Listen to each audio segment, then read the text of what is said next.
Bueno, empezamos a describir lo que es la segunda parte del hueso del miembro superior. Vamos a describir ahora lo que viene siendo húmero. El húmero es un brazo, es un hueso que forma parte de lo que es el brazo. El húmero, bueno, es un hueso de tipo largo y tiene una forma prismática triangular hacia abajo. Es un hueso largo porque va a tener dos epífisis y una diáfisis. Con respecto a sus dos epífisis, va a poseer una epífisis proximal obviamente y una epífisis distal. Va a presentar tres caras y tres bordes. Va a presentar una cara medial, una cara lateral y una cara posterior. A la cara medial también se le llama cara interna y a la cara lateral también se le puede llamar cara externa. Va a presentar también tres bordes, un borde medial, un borde lateral y un borde anterior.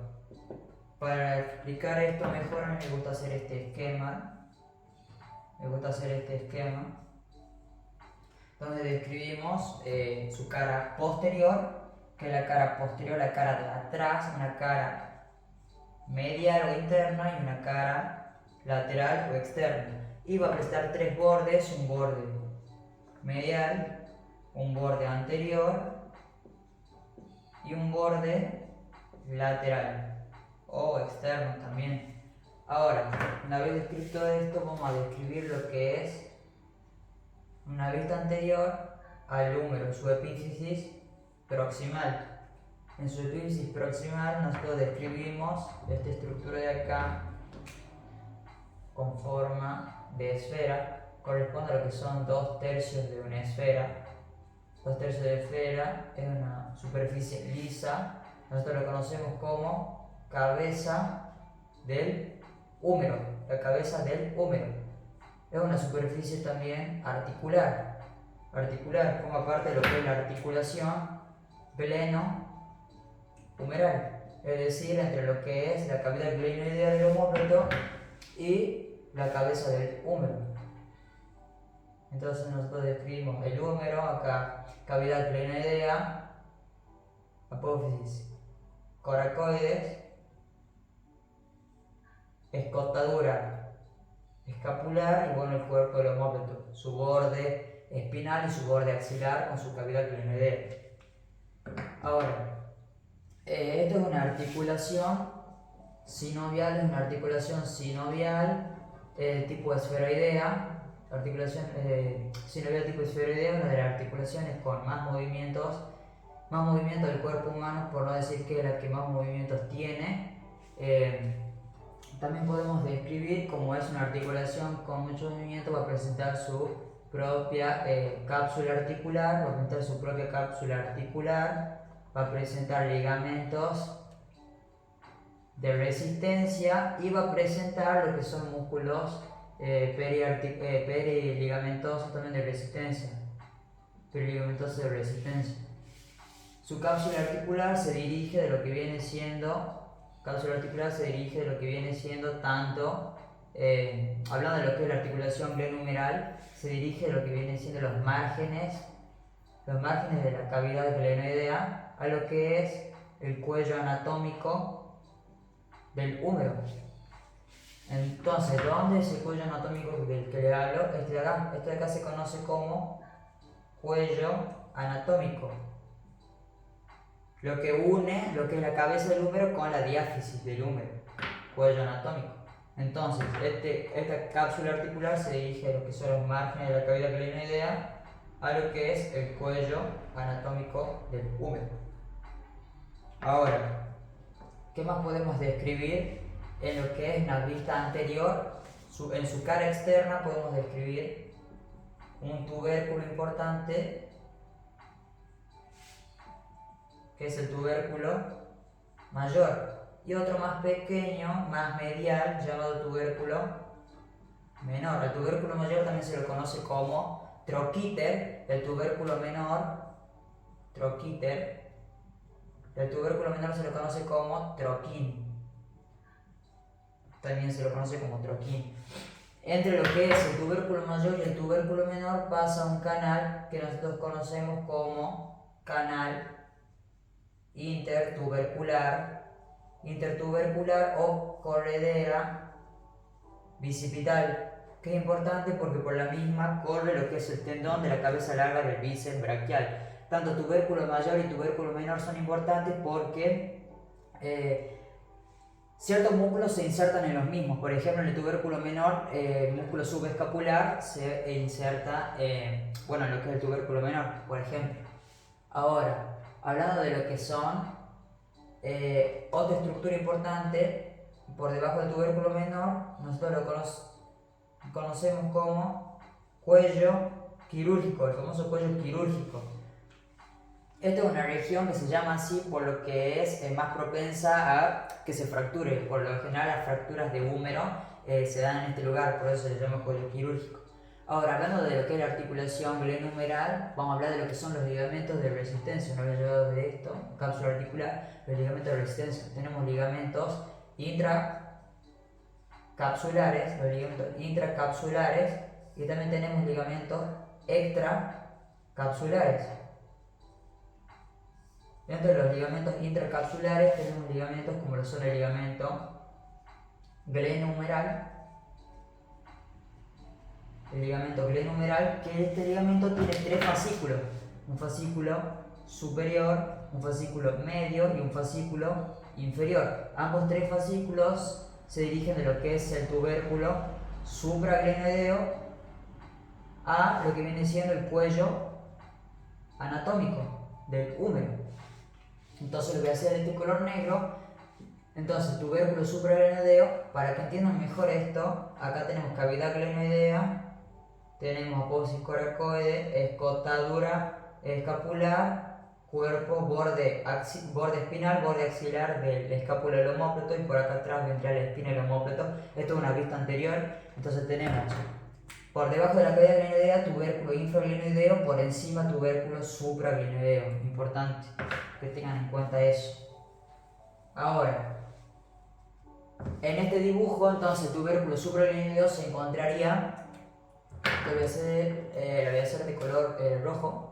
Tubérculo supraglenoideo se encuentra acá, por encima de la cavidad glenoidea, y se dirige a lo que es el cuello anatómico, por tres fascículos: un fascículo superior, un fascículo medio y un fascículo inferior, superior, medio e inferior, cubriendo lo que es la región anterior de la articulación glenohumeral, una vista anterior. Ahora, otro ligamento intracapsular importante es el ligamento coracohumeral. Este ligamento coracohumeral se dirige con este color naranja de lo que viene siendo la apófisis o procesos coracoides del omóplato escápula, y se dirige a lo que viene siendo tanto tubérculo mayor y menor mediante dos fascículos. Entonces, apófisis, borde externo sería el borde externo de la apófisis coracoides. Borde externo, y se dirige por mediante un fascículo a lo que es el tubérculo mayor, y mediante otro fascículo al tubérculo menor. Entonces este es el ligamento coracohumeral. Y este rojo de acá es el ligamento glenohumeral, con sus tres fascículos. Ahora, otros ligamentos que existen son los ligamentos extracapsulares. Hay que decir que estos ligamentos son ligamentos de resistencia. Otros ligamentos son los ligamentos extracapsulares, como el ligamento transverso humeral. El ligamento transverso humeral. Este ligamento es un ligamento que se dirige de lo que es el tubérculo menor al tubérculo mayor, o del troquín al troquíter. Lo voy a hacer de color, lo voy a esquematizar aquí. Lo voy a esquematizar acá. Mejor lo esquematizo acá para que se vea mejor. Tubérculo mayor más lateral, tubérculo menor más medial. Y este es el canal intertubercular o corredera bicipital. Entonces, este ligamento que lo voy a dibujar de verde se dirige de lo que es el tubérculo menor al tubérculo mayor. Es importante porque forma lo que viene siendo como el techo, como un puente para lo que es la corredera bicipital o canal intertubercular, por donde pasa, como ya les dije, lo que viene siendo el tendón de la cabeza larga del bíceps braquial. Importante este ligamento. Ahora, otro ligamento extracapsular que encontramos es el ligamento córaco-acromial. El ligamento córaco-acromial, que se dirige de lo que es, como lo dice su nombre, el acromion, a lo que es la apófisis o proceso coracoides o coracoideo. Importante, lo voy a esquematizar de color rojo. Tenemos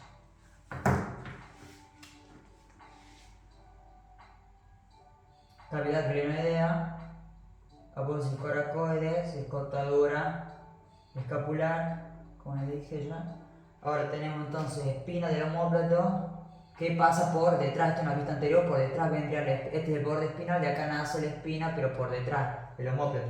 Entonces, la punta de la espina del omóplato, si ya vieron el video de omóplato, esta superficie aplanada se la conoce como acromion. Entonces, este ligamento coracoacromial se dirige lo que es la apófisis coracoides al acromion. Este ligamento es importante porque nos permite dar resistencia cuando nosotros a la articulación, cuando nosotros aplicamos lo que es una presión sobre el codo. Cuando nosotros hacemos un movimiento que requiera presión sobre el codo, bueno, esta articulación nos permite la resistencia de la articulación, para la articulación en estos casos, por eso es la importancia del mismo. Ahora, una vez terminado lo que es la articulación del hombro, empezamos a describir lo que es la diáfisis de lo que viene siendo el húmero. De una vista anterior, en su cara lateral también y superior, describimos este accidente óseo que es medio rugoso, con forma de V corto, llamada V deltoidea, la famosa V deltoidea. Es importante porque aquí se inserta el músculo deltoides. Ahora, en una cara posterior del húmero, nosotros, cara posterior, lo voy a esquematizar acá, cara posterior,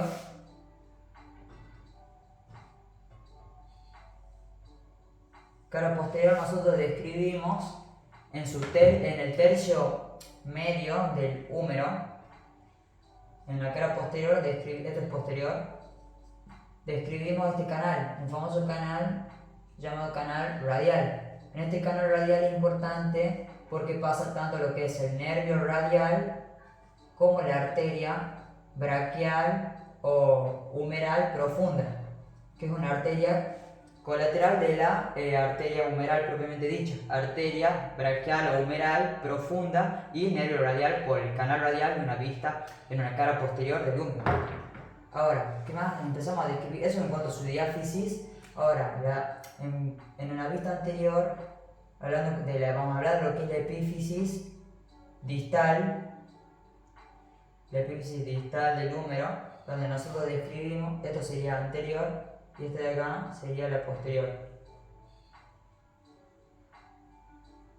Esto sería posterior. Entonces, en la vista anterior, nosotros encontramos hacia lateral esta estructura de acá, que la conocemos como epicóndilo, hacia lateral. Y medial, son salientes. Esta nosotros la conocemos como epitróclea, o también se la conoce como epicóndilo lateral y esto como epicóndilo medial. A mí me gusta llamarlo como epitróclea, que también es correcto. También se le puede llamar así. Yo me gusta llamarle epitróclea porque por debajo se encuentra esta superficie articular que asemeja tener un canal acá, que es la famosa tróclea. Por encima de la tróclea se encuentra la epitróclea, o sea, medial, y por encima de esta estructura con forma de huevo, como de un huevito, se conoce como cóndilo. Por encima del cóndilo, el epicóndilo hacia lateral. Tanto cóndilo como tróclea son superficies articulares que forman parte de la articulación del codo. En el caso del cóndilo se articula con lo que es la cabeza del radio, y en el caso de lo que es la tróclea se articula con lo que es el proceso coronoides del cúbito. con la cavidad sigmoidea mayor del cúbito. Entonces es importante. Tróclea, tróclea, cavidad sigmoidea mayor, o puedo decir coronoidea, y cóndilo con la cabeza del radio. Importante. También en su vista anterior nosotros podemos encontrar por encima de la tróclea una fosita y por encima del cóndilo otra fosita. En la fosita por encima, que está por encima del cóndilo, se la conoce como fosita radial, que cuando nosotros hacemos movimientos de flexión de antebrazo sobre el brazo, la cabeza del radio va a lo que es la fosita radial, o sea, ocupa el lugar de la fosita radial, y en el caso de lo que es el proceso coronoideo, ocupa el lugar de esta fosita acá por encima de la tróclea llamada fosita coronoidea. Fosita coronoidea para lo que es la proceso coronoideo o apófisis coronoides de lo que es el cúbito. Importante. Ahora, comenzamos en una vista posterior. Cuando nosotros vemos posteriormente lo que es la epífisis distal del húmero, esto es posterior como les venía diciendo, encontramos una gran fosa bien prominente. O sea, es muy fácil distinguir su cara anterior de la cara posterior porque es una sola fosa grande. En esta fosa se le llama fosa olecraniana. Es importante porque la fosa olecraniana recibe a lo que es una estructura que forma parte de lo que es la epífisis proximal del cúbito llamado olecranon. Entonces el olecranon ocupa este lugar cuando nosotros tenemos el brazo extendido. Cuando nosotros tenemos el brazo extendido, el olecranon ocupa el lugar de la fosa olecraniana que está en la cara posterior de lo que es el húmero, la epífisis distal del húmero. Importante. Ahora, describiendo un poco lo que es la articulación del codo, ¿verdad? La articulación del codo, nosotros describimos que la articulación del codo tiene su propia cápsula articular. Acá presentan su propia cápsula articular. Tanto la articulación de lo que es el cóndilo con la cabeza del radio y lo que es la tróclea con la fosa coronoidea. Tienen sus propias cápsulas articulares y presentan sus propios ligamentos. Ligamentos importantes como lo son el ligamento colateral radial del codo y otro ligamento colateral, esta vez cubital, del codo. ¿De dónde hasta dónde se dirigen estos ligamentos? El ligamento colateral cubital del codo se dirige a lo que es la epitróclea o el epicóndilo medial a lo que es la apófisis o proceso coronoideo del cúbito. Es decir, epitróclea o epicóndilo medial desciende por el borde medial a lo que es el proceso coronoides del cúbito.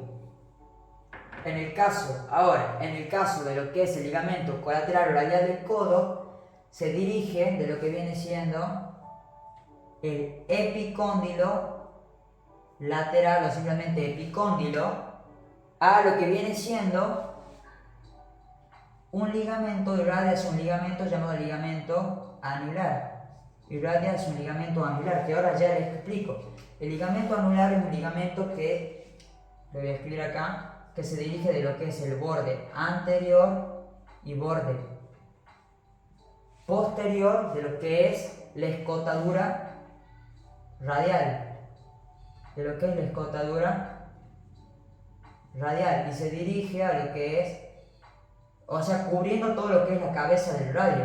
Esta escotadura radial también se la conoce en algunos libros como cavidad sigmoidea menor, que es la porción formada por el borde lateral de lo que es la apófisis o borde externo de lo que es la apófisis coronoides del cúbito. O sea, sería este borde de acá. Esta escotadura de acá se le conoce como escotadura radial porque nosotros sabemos que proximalmente la cabeza del radio también se articula con esta escotadura radial que presenta el cúbito. Entonces, hay una articulación acá entre el radio y cúbito. Entonces, este ligamento anular se dirige de lo que es el borde anterior y borde posterior de lo que es la cavidad sigmoidal menor o escotura radial a lo que es la cabeza del radio. O sea, esto estaría acá, girando hacia el ligamento hasta llegar acá, desde un borde posterior de atrás, girando por acá hacia adelante, hacia una vista anterior, hacia anterior. Si nosotros hacemos un corte para ver mejor sobre la cabeza, no sé, sobre la cabeza de una vista lateral de la cabeza del radio, nosotros vamos a describir algo más o menos así. Encontramos acá lo que es el proceso coronoideo de lo que es el cúbito. Acá estaría la escotadura radial o cavidad sigmoidea menor. Acá estaría la cabeza del radio cortada. Y vemos el ligamento, que le estoy diciendo ligamento anular, yendo desde su posterior hacia anterior. Desde posterior hacia anterior. Este sería el ligamento anular, desde anterior a posterior. Importante.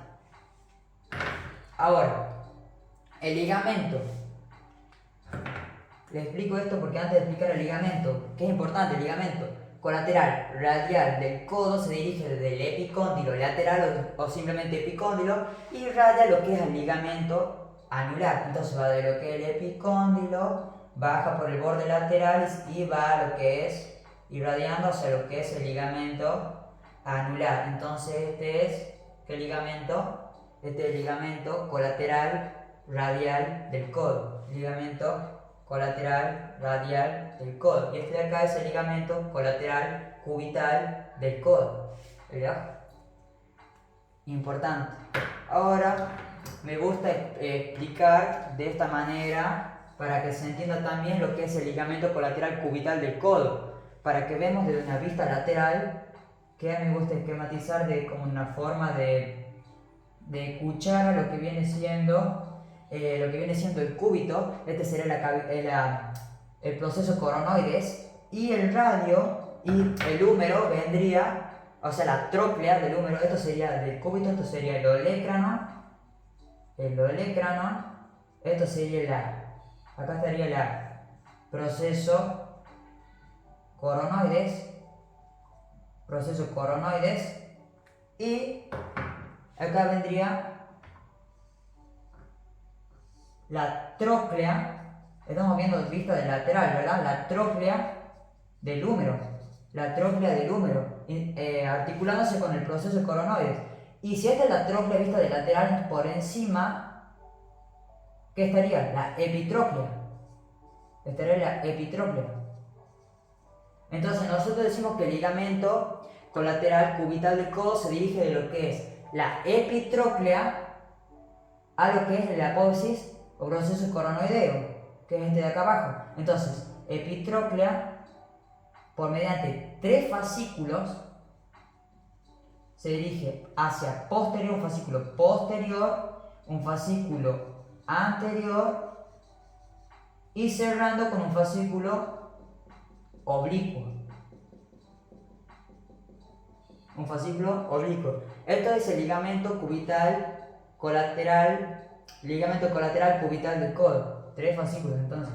Un fascículo posterior, anterior y un fascículo oblicuo.